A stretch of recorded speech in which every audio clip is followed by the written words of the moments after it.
We choose to go to the moon in this decade and do the other things, not because they are easy, but because they are hard. Mesdames, Messieurs, ici votre commandant de bord qui vous parle. Nous allons bientôt arriver à destination pour cette première exploration spatio-temporelle. Notre arrivée sera située entre 1900 et 1945. Pour votre sécurité, nous vous prions de bien remonter les tablettes, de bien refermer votre sac à vomi parce que la décélération G sera assez brutale puisque nous voyageons à la vitesse de la lumière. Mesdames, Messieurs, attention, nous allons bientôt arriver à destination dans 5, 4, 3, 2...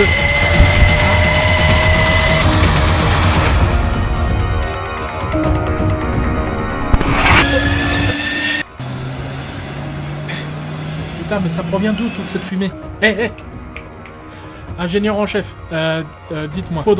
Il faudrait qu'on répare, je pense, le système de refroidissement du moteur Vulcain, puisque ce que vous voyez là, c'est de l'azote liquide, donc essayez de réparer ça, hein.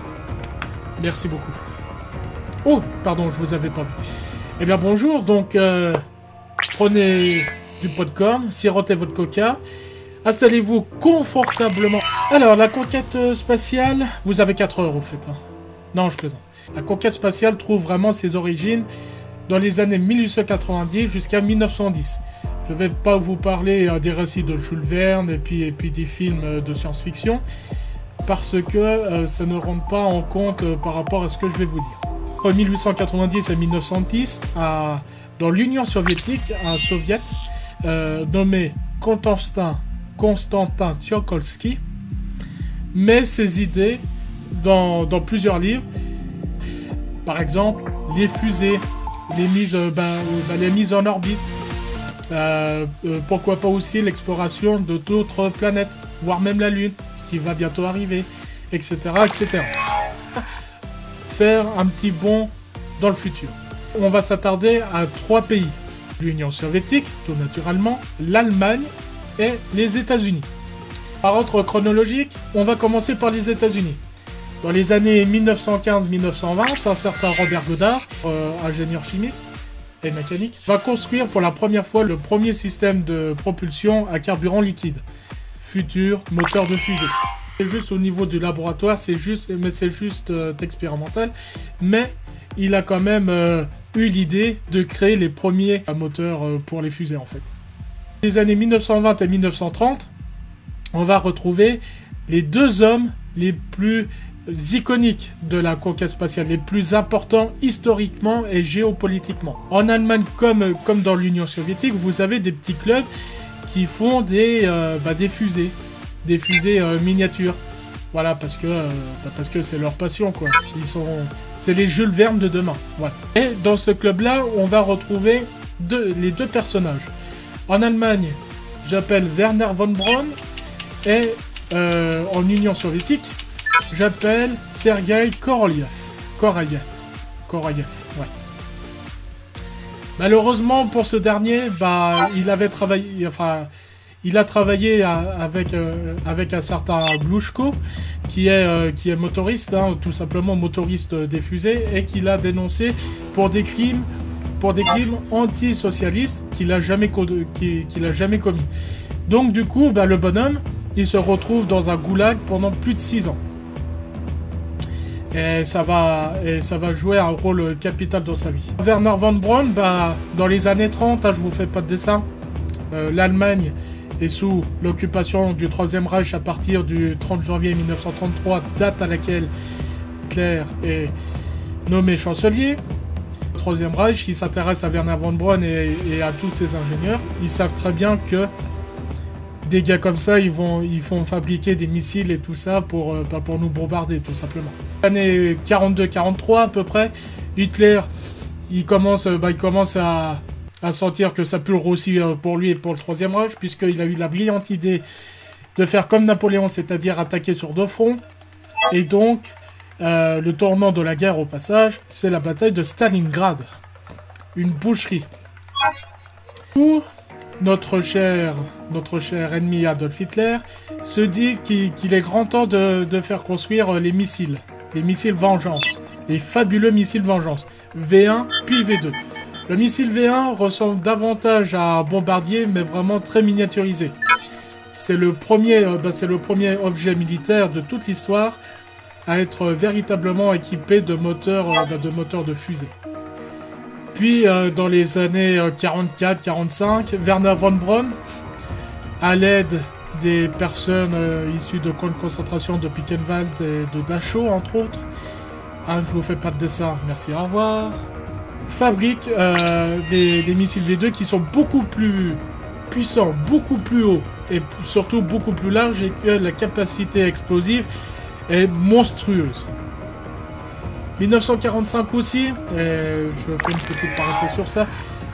En 1945 aussi, du côté des États-Unis, se développe le projet Manhattan, qui se concrétise, puisque le 6 août 1945, la première bombe atomique de toute l'histoire de l'humanité est larguée à Hiroshima.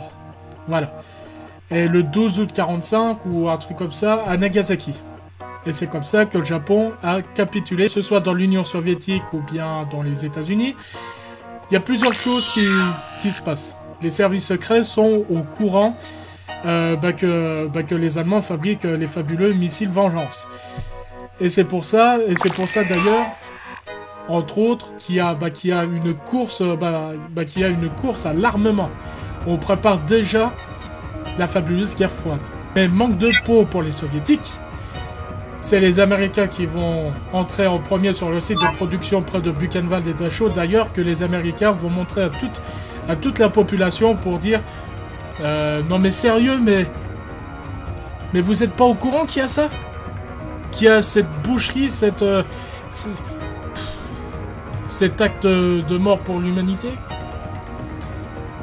Voilà.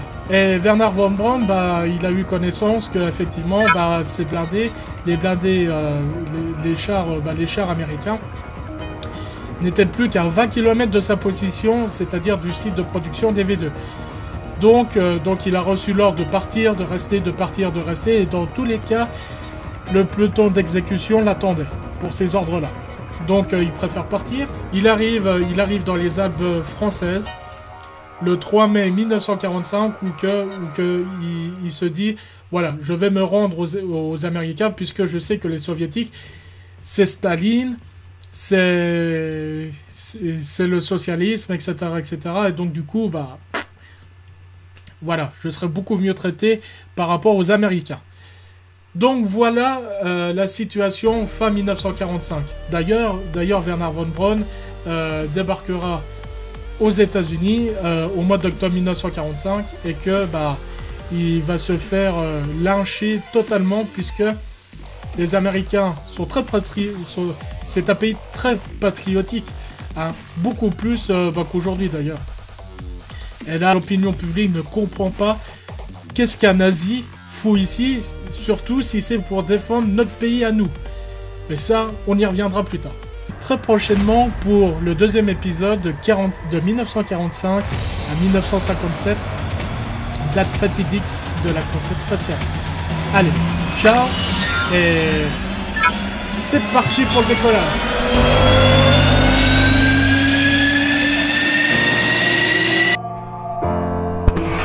Altitude, velocity, light. And 220 feet. This is Houston. Say again, please. 15 forward. Oh, you're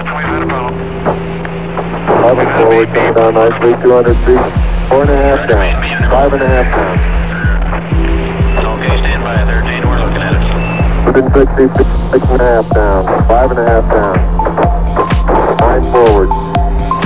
We choose to go to the moon in this decade and do the other things, not because they are easy, but because they are hard.